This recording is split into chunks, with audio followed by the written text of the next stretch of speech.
Welcome to the 10th episode of our summer series on the history behind the hymns. Today we're exploring a hymn from the year 1771. Like our last few episodes, this song was written during the Great Awakening. Today's song was written by a man who participated in the slave trade. In this episode, you'll also hear about William Wilberforce, and I'll put links to those episodes that I have done on William Wilberforce in the show notes. As we wrap up, we have a special treat for you. My daughters Emily and Jocelyn will perform Amazing Grace for you to listen to. I'm your host, Laura Siemens. This is our summer season. I'm telling the stories of our great hymns. This podcast tells the story of the church in chronological order. We started with the story of Jesus, and we have traveled through history into the 1800s. For this summer, we're going to tell the story of the church in chronological order through our great hymns. So, enjoy this summer season.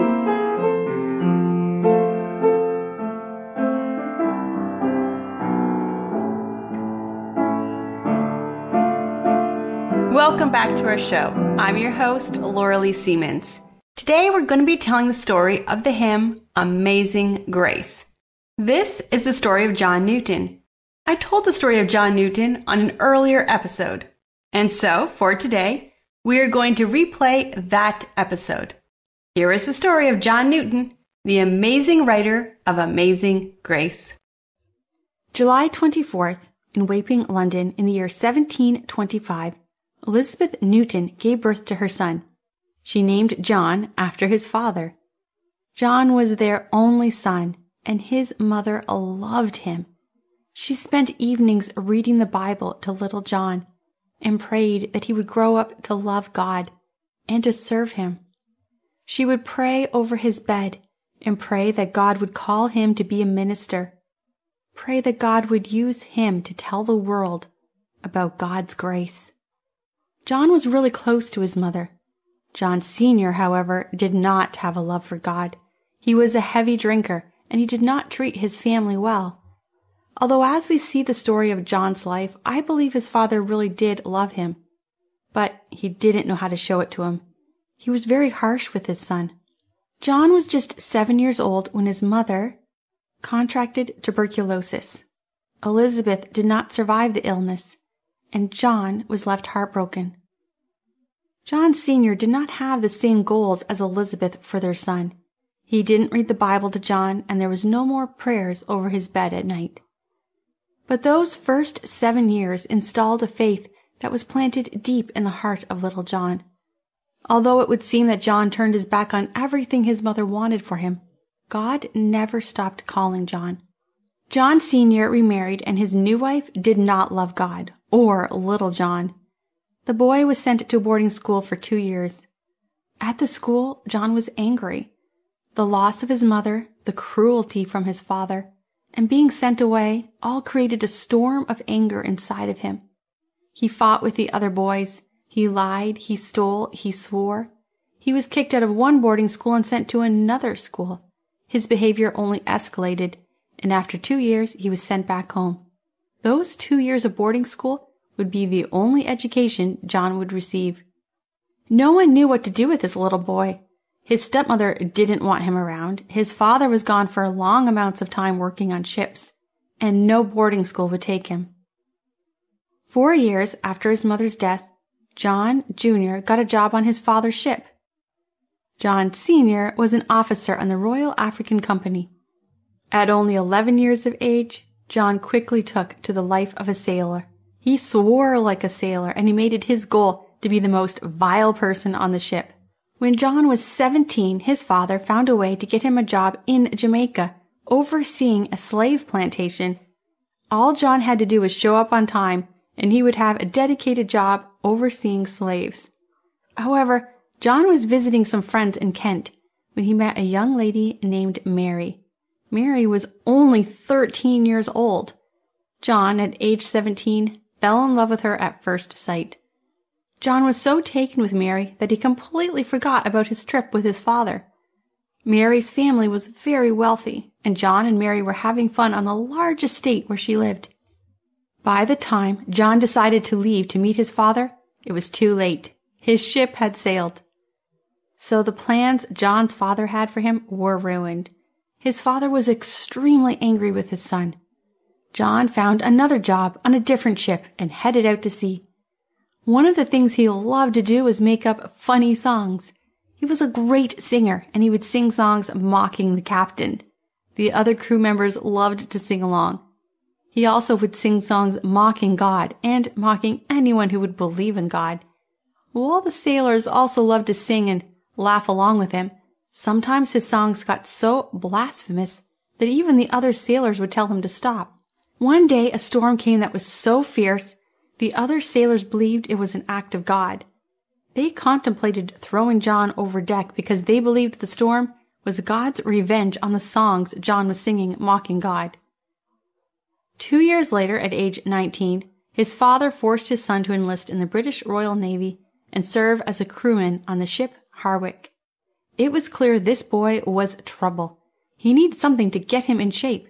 His father was afraid his son was going to be nothing but a low-level, drunk sailor. John was still a very angry young man. He hated his life on the ship. He felt like a captive. He wanted to be free, and he wanted to go back to Mary. John decided to plan an escape. He did escape. He deserted. However, he was captured, brought back to the Royal Navy, put in chains, and flogged. After the public flogging, he was sent to his quarters, where he had to stay in isolation for 1 week, with nothing but water and bread. If you took a snapshot of John's life at this moment, chained up in a ship, with cuts and bruises covering his back from a flogging, you would believe Elizabeth's prayers over her son's crib had not been answered. But one snapshot of life does not tell a story, and God had not forgotten John, even though John had forgotten God. Once the punishment was over, John accepted his life on the ship and lived the life of a sailor, with all the drinking and women that are part of the stereotype of a drunken sailor. In a journal, he wrote that he made it his study to find ways to tempt and seduce others. One day, he was taken to the deck where the captain made a sudden announcement. He was trading John. The captain had met another captain who needed a crew, and he was getting rid of his worst sailor. John was just given to the other ship, and his new captain was a man named Mr. Clow. Mr. Clow was a slave trader, and he owned a plantation. He took John, but not as a sailor for his ship, rather as a slave. Surely there was no one who would miss this man. He was garbage. Mr. Clow took him to his plantation. It was an island near Africa, and John was now a slave. Mr. Clow was an evil man. He treated John extremely harshly. He was held as a captive on the island and forced to work in the hot sun with little food and no shelter. Mr. Clow's wife was an African princess who hated John. She treated him even worse and found enjoyment in seeing him suffer. The other slaves on the plantation were black men. They took pity on John and would sneak him food. If it wasn't for the other slaves feeding him, John would have starved to death. If you saw this snapshot of John's life, you would find John working in the lemon trees on a plantation. John's clothes are ripped and dirty. He's burned from the hot sun. He has no place to sleep, and slaves are feeding him out of pity. If you saw this snapshot, you would believe God had forgotten about him. But God had not forgotten about him, and his mother's prayers would be answered one day. John's father was not happy when his ship returned to the dock without him. He learned John had been given to another ship, and there was no official record of where he was. His son was lost somewhere in Africa. He sent out word to all the captains he was friends with who traveled the African coast to keep an eye out for his son and bring him home if they found him. When John was 22 years old, a storm came and a slave trading ship was forced to dock on the island to avoid the storm. Mr. Clow welcomed the captain onto his island, and after the storm, as the captain was walking on the island, he saw John and recognized him as his friend's missing son. He took him, put him on his ship, and John finally escaped the plantation. John then took a job on the slave ship. It was called the Greyhound. He was not the same young man anymore. The time on the island had broken him, and during that year of slavery he had thought often about his mother and the things she had taught him at an early age. On the ship he found a Bible and he began to read it. He still didn't believe God was real, but something was calling him. One day he found a book by Thomas à Kempis called The Imitation of Christ. He didn't know who had brought such a book on board this ship, but he began to read it. These two books made John think about life in a different way. On March 21st, 1748, John woke up in the middle of the night. A huge storm had come upon them. John was rushing to the top deck to help. One of the sailors grabbed his arm and gave him an order. John said he was heading to the top deck. Another sailor pushed past John and climbed the ladder to the top deck. As the sailor entered the deck, a large wave suddenly hit the deck, and the sailor was immediately thrown over deck and disappeared into the dark waters. John knew that if he had not been stopped, he would have died. He suddenly knew this was the night he was going to die. This was the night he would know if the Bible was true, if what he had read by Thomas à Kempis was true. Through the dark night, John pumped and bailed water out of the ship, trying to survive. In the cold, he suddenly remembered verses his mother had taught him as a little boy. Bible verses he had not thought of in over 15 years. Deep down inside, he wanted to yell, "God, have mercy." But all that came out was a whisper, "God, have mercy." It was the first time John had prayed since the death of his mother. The captain came and called John, and he was sent to steer the ship. While he stood with his hand on the wheel, suddenly he realized somebody was standing behind him. He turned to see who was there, but he was alone. He suddenly knew that it was God. God was standing there with him. He felt his presence suddenly all around him, and he knew God was real. That storm lasted 2 weeks, and by the end of the 2 weeks, many of the sailors had been killed. John had survived. John spent 2 years on that ship, and he began trying to please God. He knew now God was real. He wanted to be the person God wanted him to be. But he struggled. He was still drinking. He still had anger issues. He would still swear. It seemed that now he knew who he wanted to be, but being that person seemed impossible. Perhaps it was too late for a man like him to change. February the 12th, 1750, John finally returned to England, and he was able to see Mary again. She had waited for him, and the two were married. John was now a husband who believed in God and wanted to please him. But is believing in God and wanting to please him what makes you a Christian? John needed to support his family, so he took a job on a ship. Because he was now trying to do what was right, people saw changes in him, and he was more respected. He was given the job of captain. It was a good promotion and a way to support his family. John had worked on slave ships before and had not really thought anything about it. But God was working in his life, and suddenly his eyes were opened to what was happening. Perhaps now, because he was the captain, and it was his personal orders that resulted in the horrific treatment. His ship had been built to hold its human cargo. As the ship arrived in Africa, the slaves were brought to the ship. The slaves had been stripped of their clothes and were wearing only underwear. Their heads were shaved, their feet were tied so they could only walk in small steps. Their hands were tied. Once on the ship, they were chained to keep them in small areas where they had room only to lie down or sit. Slaves died of malnourishment. Some committed suicide by escaping their chains and then throwing themselves overboard, taking death as a better substitute than life as a slave. Many others died from sickness, and to stop the spread of sickness among the slaves, sick slaves were often killed by throwing them overboard. Sailors sometimes forced the slaves to entertain them, making them dance or sing for them. Women slaves were abused by the sailors, and some were pregnant by the time they arrived at their destination. Slaves who didn't obey were flogged. Some slaves refused to eat, trying to die of starvation as a way of suicide. Their mouths were pried open and food was forced down their throats. John had worked on these ships before, but now he suddenly saw everything as different. He saw these people not as cargo, but as men and women. But he continued to work as a captain on his ship for 5 years. For 5 years, God was calling him, telling him to stop, but he refused. He knew now what he was doing was wrong. Every year that passed, every new shipment of slaves, John began to hate again. His anger from his youth came back, but now his anger was towards himself. He hated himself. He hated what he was part of. He couldn't even stand to see the slaves and refused to go to where they were. He couldn't handle even seeing the conditions they were in. He hated everything about it.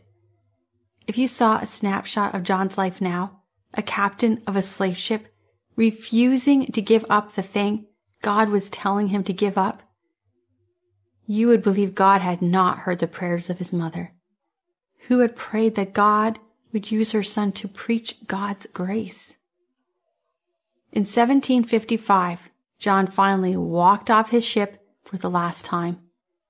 He gave up. He could no longer be part of that life. He could no longer support the slave trade. He came home to marry a broken man. He was given a job as a tide surveyor and worked for the government. It was a really good paying job. For anyone looking at John, it would seem that his life was good. He was married to the woman he loved. He had a great job. He wanted to please God. He was an upstanding man in the community. But he was haunted. He had nightmares at night. He saw the eyes of the men and women he had shipped off like cattle. He couldn't help but wonder what had happened to them. In total, he had shipped over 20,000 men and women. At night, he would dream his hands were full of blood, and the more he washed them, they could not be washed clean. One day, John met a preacher named John Wesley. He told John about his pain. He told him he wanted to please God, but how could God ever love a man like him? His sin was so evil that not even God could forgive him. John Wesley shared his own testimony, how he spent years trying to please God, but it wasn't until he realized there was nothing you could do to win God's grace that he truly understood God's grace. We talked about John and that story in the episode called The Wesley Brothers. Under the teachings of John Wesley, John Newton came to understand what grace meant. God was not asking John to try and please him in order to have salvation. Salvation was a free gift. John cried out to God. He repented of his sin and he asked for salvation. He then did not try to please God in his own, but with the power of the Holy Spirit. He began to study Greek and Hebrew and read the Bible often. During this time, his wife's siblings died, 10 years apart. Mary and John adopted their daughters. Both were named Elizabeth. They called one Betsy and the other Eliza. These two adopted girls would be the only children the couple would have. Liza passed away as a child, and Betsy became their only daughter. She was very close to both Mary and John. In 1764, when John Newton was 39 years old, the prayers of John's mother was finally answered. He became an Anglican minister of a small church in a tiny village. John was an amazing speaker. Soon people were traveling from nearby villages to hear him speak. One of the things John made a priority in his church was singing. Church services always had lots of singing.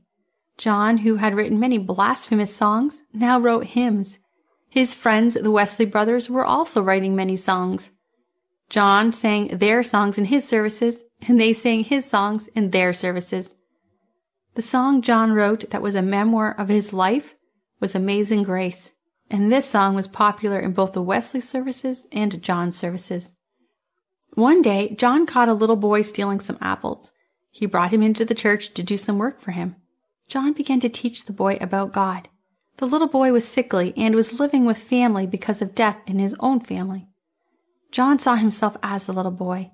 He told him stories of his life, and he talked to him about the horror of slavery. The little boy's name was William.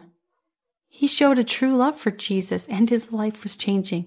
Even as a little boy, John knew God had something big planned for little William. When William's family learned he was studying the Bible, they were not happy, and he was sent back to live with other family.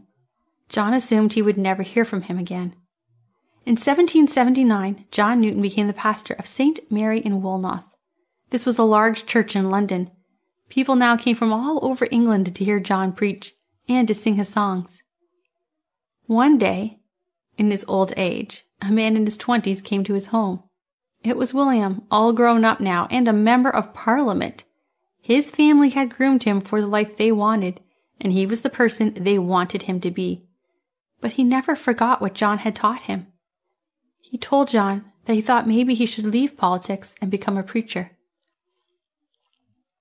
John told William he was still haunted by the 20,000 lives he had destroyed by being part of the slave trade.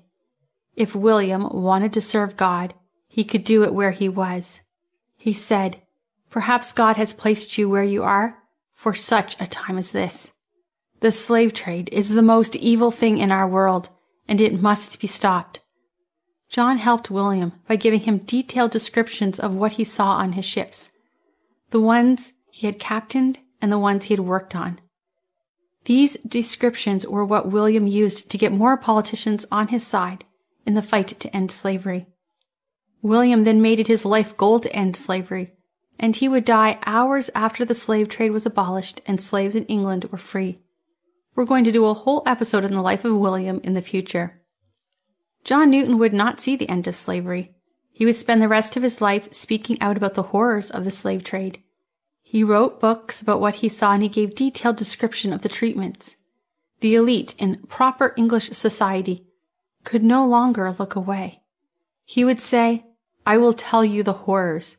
You can do nothing, but you can no longer say you didn't know." In 1790, Mary got cancer and died. Betsy then moved in with John to help her father and take care of him. At this point, he was almost blind, and Betsy cared for him. On December 21st, 1807, Newton died peacefully at age 82.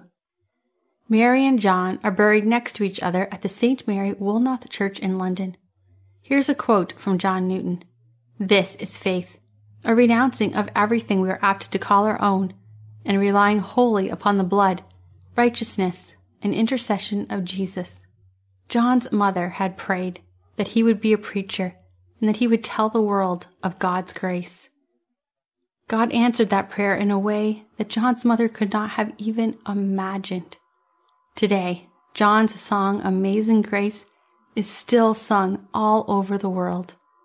He preaches to the entire world, even centuries after his death, of God's amazing grace.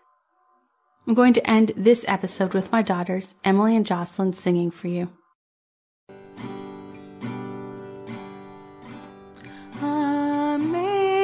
Amazing grace, how sweet the sound that saved a wretch like me. I once was lost, but now am found, was blind, but now I see. Thank you for listening to today's episode on the history of the hymns. We will be returning to our regular church history podcast in September. If you want to hear more podcasts, check out my website, lauraleesiemens.com. If you like this podcast, please subscribe and share these stories with your friends. We'll see you next week.